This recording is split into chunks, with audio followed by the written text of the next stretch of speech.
हर हर महादेव। आज की कहानी शिवरात्रि स्पेशल है। आज की कहानी से हमें बहुत कुछ सीखने को भी मिलेगा। कहानी शुरू होती है जब माता सती अपने पिता प्रजापति दक्ष के यज्ञ में कूदकर भस्म हो जाती हैं। उसके बाद शिवजी गंगा और तमसा नदी के संगम के किनारे गहरी तपस्या में लीन हो जाते हैं। इसके बाद दो घटनाएं होती हैं।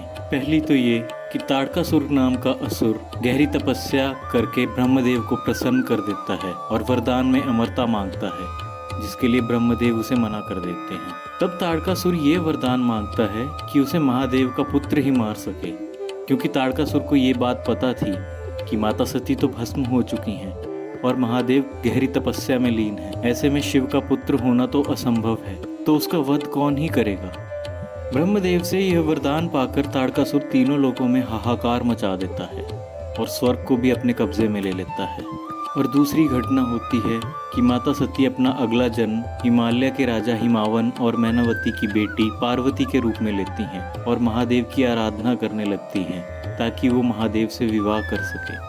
और अब देवता भी ताड़कासुर के आतंक से मुक्ति पाने के लिए महादेव और माता पार्वती को मिलाने की कोशिश में लग जाते हैं, पर इसके लिए उन्हें भगवान शिव की तपस्या भंग करनी पड़ती। वे सभी माता पार्वती के पास जाकर महादेव की तपस्या भंग करने के लिए कहते हैं, मगर माता पार्वती साफ मना कर देती हैं। अब सारे देवता कामदेव और देवी रति के पास जाते हैं। वो अपनी व्यथा सुनाते हैं। कामदेव और देवी रति उनकी मदद करने के लिए तैयार हो जाते हैं। महादेव के सामने कामदेव और देवी रति नृत्य गान करते हैं, पर महादेव पर उसका कोई असर नहीं पड़ता। फिर कामदेव आम के पेड़ के पीछे छुप के एक एक करके अपने पुष्पनाश को महादेव पर छोड़ते हैं। अंत में एक बाण महादेव के हृदय पर लगता है, जिससे शिवजी की तपस्या भंग हो जाती है।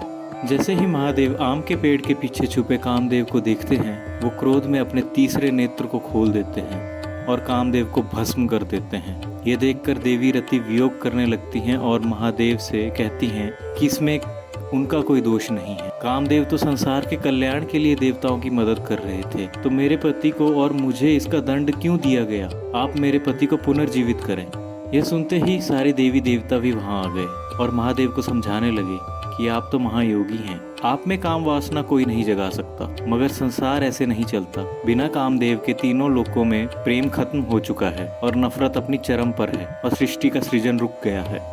जैसे ही महादेव को ये पता चलता है कि जन कल्याण के लिए कामदेव ने ऐसा किया, तो उनका क्रोध शांत हो जाता है। तब महादेव राख से कामदेव की आत्मा को प्रकट करते हैं और साथ ही ये घोषणा करते हैं कि अब से कामदेव आत्मा के रूप में ही संसार में विद्यमान रहेंगे और वो द्वापर युग में अपने शरीर को फिर से धारण करेंगे, नारायण के 8वें अवतार श्री कृष्ण के पुत्र प्रद्युम्न के रूप में। महादेव के इस वरदान से सभी खुश हो जाते हैं और कुछ ही समय के बाद माता पार्वती की तपस्या भी सफल हो जाती है और महादेव उनसे विवाह करने के लिए राजी हो जाते हैं। दोस्तों, इस कहानी से हमें ये सीखने को मिलता है कि काम यानी लस्ट और डिजायर आप में कैसे भी आ सकता है। वो किसी रूप में भी हो सकता है, चाहे वो काम वासना के रूप में हो, किसी गंदी आदत के रूप में हो या जुए के रूप में हो।